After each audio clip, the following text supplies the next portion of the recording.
Halo guys, kembali lagi di Riko Official. Jangan lupa like, komen, dan subscribe ya. Kembali kita melanjutkan cerita dari Ayo Pacaran karya Dentara.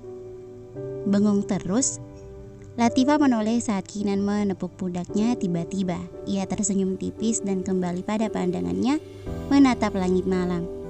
Baru pulang om. Latifah melihat kemeja Kinan yang kusut disertai wajah cowok itu yang sangat lelah. Kinan melihat kemeja biru langitnya setengah siku. Iya nih macet banget, pegel pantat gue. Latifah menoleh ke arah Kinan yang sudah duduk bersandar dinding. 3 kancing kemeja cowok itu dia biarkan terbuka. Malam-malam duduk di teras rumah sambil menikmati angin semilir memang paling menyenangkan. Kenapa nggak langsung pulang sana, mandi terus makan? Tadinya mau gitu, tapi gue inget di rumah nggak ada makanan. Ya udah gue kesini aja, kali aja ada makanan. Latifah berdecih. Perempuan itu tersenyum tipis. Bunda sama ayah lagi nggak ada. Kak Aurora juga belum pulang. Gue aja belum makan. Kinan melihat jam di pergelangan tangannya. Jam 20:00. Ya udah makan di depan komplek aja yuk. Latifah menatap Kinan. Traktir ya. Kinan memutar bola mata malas. Iya, kapan sih gue nyuruh lo bayarin makan kalau sama gue? Yes, gitu dong, baru gue bisa setuju lo sama Kak Aurora. Buru deh, kunci pintunya, keburu kelaparan gue. Wajah Latifah berseri. Ia buru-buru mengunci pintu dan mengekor Kinan masuk ke dalam mobil cowok itu. Ajarin gue naik mobil kek, kata Latifah saat perempuan itu sudah duduk di samping kursi pengemudi. Kinan menoleh. Buat apa, umur lo belum cukup, nanti aja. Kakak lo aja baru bisa naik mobil baru-baru ini, umur 24. Lo juga harus gitu. Repot kalau lagi kayak gini, gak ada bunda, gak ada ayah, gak ada lo sama Kak Aurora juga. Gue lapar, masa nungguin kalian pulang kan gak enak. Kinan mengelus puncak kepala Latifah, lalu tersenyum. Kan ada layanan pesan antar, pesan makanan online di ojek-ojek juga bisa. Gak usah dibawa ribet deh. Mahal om, belum ongkirnya. Gue kan maunya yang di pinggir jalan. Gak ada tuh yang masuk aplikasi. Ya kan lo bisa jalan ke depan komplek. Jangan malas, dikit lagi udah mau nikah juga. Kalau lo malas, mau makan apa anak lo sama suami lo? Latifah mencubit pinggang Kinan sampai membuat cowok itu mengadu. Semenjak Kinan tahu kalau Latifah dijodohin sama Raga, Kinan jadi sering banget ngeledekin soal pernikahan. Nyebelin. Jangan bahas itu terus om, gue gak mood. Bisa-bisanya gue kalah sama anak seumuran lo. Latifah berdecak. Jodoh gak ada yang tahu om. Lagian gue juga belum tahu mau setuju atau enggak. Lo tahu gak, dulu bokap lo tuh pernah rencana jodohin gue sama salah satu dari kalian. Latifah melotot tidak percaya. Demi apa? Kinan mengangguk. Serius, karena Aurora gak mau, dia masih kekeh nungguin Alkan. Makanya jadi lo doang yang jadi kandidatnya. Lo tahu gak waktu itu lo kelas berapa? Latifah menatap Kinan horor. Kelas 2 SD. Lo bayangin gimana pikiran gue pas tahu bakalan dijodohin sama lo. Mana kalau ketemu bawaannya bikin emosi mulu. Yang ada kalau kita nikah bisa perang piring sama gelas mulu kita. Kinan tertawa renyah. Jangan salah, Latifah juga sempat pernah menyukai Kinan. Ya siapa juga perempuan yang tidak suka sama cowok setampan Kinan. Cuma kakaknya aja yang matanya burik, maunya sama yang jauh padahal yang dekat lebih perhatian. Waktu itu Latifah sering banget dapat perhatian lebih dari Kinan. Ya namanya juga anak SMP. Pikirannya masih cetek dan berpikir kalau Kinan sebenarnya memang suka juga sama dia. Tapi pas tahu kalau Kinan memang sudah seperti mengabdi kepada keluarga Aurora, Latifah mulai bisa merelakan sampai akhirnya dia bertemu Raga. Jadi bukan Raga cinta pertama Latifah, melainkan Kinan, teman kakaknya sendiri. Lucu bukan? Sejak saat itu Latifah tidak ingin berpikir berlebihan. Kalau memang cuma saling suka-sukaan, ya udah dia tidak melarang. Siapa juga yang mau hatinya dilarang-larang buat jatuh cinta? Namun Raga berbeda. Semakin dia menjauhi Raga, cowok itu akan semakin gencar mendekatinya. Latifah sudah banyak berpikir, hanya satu yang belum bisa dia pecahkan jawabannya. Mungkin Kinan bisa membantu. Om, Kinan mulai berhenti berbicara. Iya, selama Latifah berperan dengan pikirannya, ada Kinan yang sedang bercerita tapi dikacangin.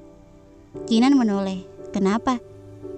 Lo pernah gak di saat lo udah mulai memusatkan dunia lo ke dia dan udah mulai percaya kalau dia memang pantas buat lo, tapi perasaan lo disalahartikan sama dia dan dipermainkan, lo bakalan gimana? Kinan menarik napasnya dalam-dalam. Sebisa mungkin dia menjawab untuk menyelesaikan masalah Latifah, bukan malah mempersulit masalah perempuan itu. Lo tahu kan kalau gue sama Rani pisah karena kenapa? Karena lo lebih mentingin anak baru yang terlibat skandal daripada pacar lo sendiri. Tanyanya lagi, takut salah ingat. Kinan tersenyum. Sebenarnya bukan sebesar apa permasalahannya, tapi sejauh apa kita menyelesaikan permasalahannya. Latifah menatap Kinan bingung. Masalah itu ada untuk diselesaikan, bukan ditinggalkan dan dilupakan. Dulu gue lebih milih untuk pergi dan meninggalkan masalah itu.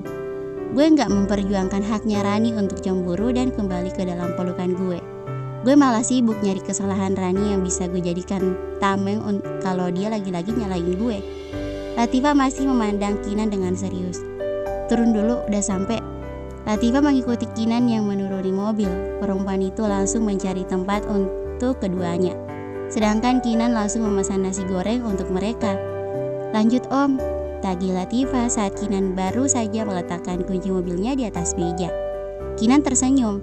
Ia menarik bangku untuk dia duduki. Tadi sampai mana? Lo sibuk nyari kesalahan Rani buat jadi tameng kalau nantinya Rani lagi-lagi nyalahin lo.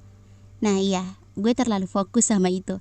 Padahal kalau dipikir lagi, gue bisa aja ngejelasin semua yang Rani pertanyakan dibandingkan pembelaan dari kesalahan gue. Rani lebih membutuhkan penjelasan tentang apa yang dia lihat sebelumnya. Lo juga gitu kan? Gue tahu marah lo, cemburu lo akan selesai kalau Raga bisa menjelaskan semuanya dengan detail. Dengan begitu, Raga bisa mendapatkan kesempatan lagi untuk masuk ke dalam hati lo, benar kan? Latifah terdiam. Ada benarnya yang dibilang sama Kinan. Latifah tidak butuh permintaan maaf Raga. Latifah tidak butuh kata basa-basi yang Raga keluarkan. Yang dia butuhkan, ketegasan Raga dan penjelasan kejadian sore itu. Latifah menjauhi Raga bukan untuk melupakan cowok itu dengan cepat. Latifah ingin tahu seberapa besar peran Raga buat hidupnya selama ini. Latifah hanya ingin meyakinkan dirinya bahwa Raga memang berdampak besar untuk semangat hidupnya. Benar, bukan hanya Latifah yang merubah hidup Raga, tapi Raga juga sudah mengubah banyak hidup Latifah. Ia jadi lebih sering tersenyum, sikapnya yang jutek dan menyebalkan, yang membuat beberapa temannya jika berbicara padanya jadi ikutan kesal. Sekarang berkurang. Latifah jadi lebih ramah dan bisa membuka diri untuk berteman dengan siapapun. Latifah tersadar saat puncak kepalanya dielus pelan. Makan dulu, mikirnya nanti. Gue yakin kalau kalian jodoh, serumit apapun masalahnya, kalian akan bisa menyelesaikannya. Makasih om, gue jadi semakin yakin sama keputusan gue. Ini kamu yakin mau jawab di sana? Resi yang sejak tadi melihat anaknya sedang bersiap-siap untuk pergi ke pesta ulang tahun Abi sedikit khawatir. Latifah mengangguk. Iya bunda, nanti bunda sama ayah datang juga ya. Aurora masih sibuk memoles beberapa bedak dan alat make up lainnya di wajah Latifah.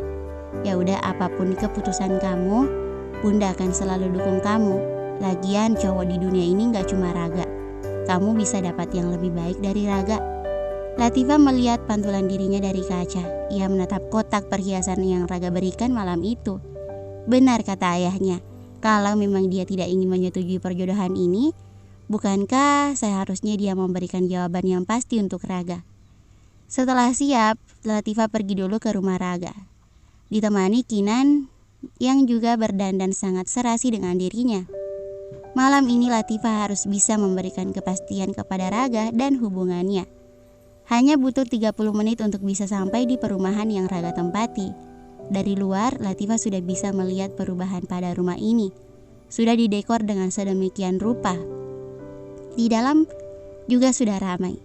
Om, gue udah rapi belum? Kinan menepuk jidatnya. Lo udah cantik dan rapi, dari rumah segala nanya lagi. Udah 100 kali kayaknya lo nanya begini. Latifah menggenggam lengan Kinan. Gue gugup om, apa gue balik aja ya? Datangnya bareng sama ayah bunda. Kinan menahan, enak aja kalau ngomong, udah terlanjur sampai. Udah ayo masuk, tarik napas. Kinan mengarahkan Latifah mempraktekkan. Buang, ujarnya. Gimana? Tanyanya lagi. Ya udah yuk. Keduanya memasuki gerbang rumah Raga. Latifah dengan dressnya yang menawan dan Kinan dengan tuxedo hitamnya yang sangat membuat tingkat ketampanannya menambah. Latifah mencari keberadaan Abi dan Raga. Oh, di sana sedang mengobrol dengan salah satu tamu bersama Metana. Latifah tersenyum saat Metana melihatnya. Perempuan itu mengeratkan pegangannya di lengan Raga. Keduanya menghampiri untuk menegur Raga dan Abi. Hai Abi, ujar Latifah saat dirinya sudah berada di samping Raga. Raga menoleh tak percaya. Ia bahkan sempat tak berkedip beberapa menit saat melihat Latifah. Perempuannya memang sangat luar biasa. Bisa pergi? Raga melotot. Ia menatap Metana yang juga sama kagetnya. Kalau lo kesini cuma mau cari muka, mending pergi aja. Lo kelihatannya gak suka ada di sini, ujar Latifah. Dia melihat reaksi Metana sejak tadi. Perempuan itu seperti ogah-ogahan menemani Raga dan Abi berkeliling menyambut para tamu. Perempuan itu baru terlihat antusias saat melihat dirinya hadir. Latifah menangkap bahwa kehadiran Metana di sini hanya sebuah pencitraan saja. Raga melepas tangan Metana yang melingkar di lengannya. Latifah menarik lengan Raga untuk berada di sampingnya. Dia milik gue sekarang, jangan pernah datang dan ganggu dia lagi. Apapun alasan lo, gue akan datang bareng dia. Kalau lo minta waktu buat ketemu Abi, paham? Raga sempat bingung, ia masih mencerna kalimat yang Latifah lontarkan. Dia milik gue sekarang. Kalimat itu terus mengulang di otaknya, sampai akhirnya Kinan menginterupsi ketegangannya. Abi sama Om yuk mau? Tanya Abi. Tanpa kata Abi mau untuk masuk ke dalam gendongan Kinan. Cowok itu membawa Abi menjauh dari Raga dan Latifah serta Metana, memberikan ruang untuk mereka berbicara. Kalau gak bisa pergi, setidaknya jangan deket-deket sama calon suami orang, gak baik. Cowok di dunia masih banyak, silakan lo goda, asal jangan cowok gue. Raga menatap Latifah dengan senyuman yang lebar. Ia tak menyangka jika Latifah akan mengatakan hal setegas ini kepada Metana dan seromantis ini kepada dirinya. Jantung Raga semakin memeledak sekarang juga. Rasanya Raga ingin memeluk Latifah sekarang. Fah, panggil Raga dengan tatapan yang sangat bahagia. Latifah menoleh. Raga gemas bukan main. Nih, Latifah memperlihatkan kalung yang sempat Raga belikan untuknya saat mereka bertengkar malam itu. Raga bilang kalung ini akan jadi penentuan tentang lamarannya. Kalau kalung itu dikembalikan kepada Raga, itu tandanya Latifah menolak untuk menikah dengannya. Karena sekarang Latifah memakainya, itu tandanya gue mau nikah sama lo, Raga Januar Prasetyo. Raga melotot dengan senyuman paling lebar yang dia punya. Are you serious? Latifah mengangguk dengan senyuman. Will you marry me? Latifah mengangguk lagi. Yes, I will. Akhirnya gue nikah, teriakan Raga sontak membuat para tamu undangan dan kedua orang tuanya menoleh. Mama, papa, Raga mau nikah secepatnya.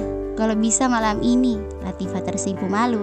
Ia memukul punggung Raga berkali-kali. Ia tak menyangka kalau respon Raga aja berlebihan seperti ini. Gak malu, ngapain malah teriak-teriak? Serius ini Latifah, kamu mau nikah sama Raga? Latifah tersenyum. Iya om, bunda sama ayah juga udah tahu kok. Itu mereka udah datang. Latifah menunjuk dua orang yang baru saja memasuki rumah Raga. Mario dan Resi tersenyum menyambut tatapan yoga. Raga menatap Latifah lekat-lekat. Lo serius? Gue gak mimpi kan? Coba pukul gue. Sakit gak? Apa kurang? Raga mengadu kesakitan, tapi setelah itu dia tersenyum lagi. Gue sayang banget sama lo Latifah, dia Kusuma. Raga meraih lengan Latifah untuk memeluk perempuannya itu. Raga sangat merindukan perempuan di depannya ini. Aroma sampo dan wangi stroberi dari perempuan ini membuatnya candu. Ia mengecup puncak kepala Latifah berkali-kali, membuat Mitana yang berdiri tak jauh dari sampingnya Mitana menatapnya dengan tatapan benci. Latifah melihat Mitana pergi. Ia tak ambil pusing. Ia tak ingin lagi melepaskan Raga dari pelukannya. Ia akan mempercayai Raga seperti cowok itu mempercayainya. Bersambung. Thank you for watching.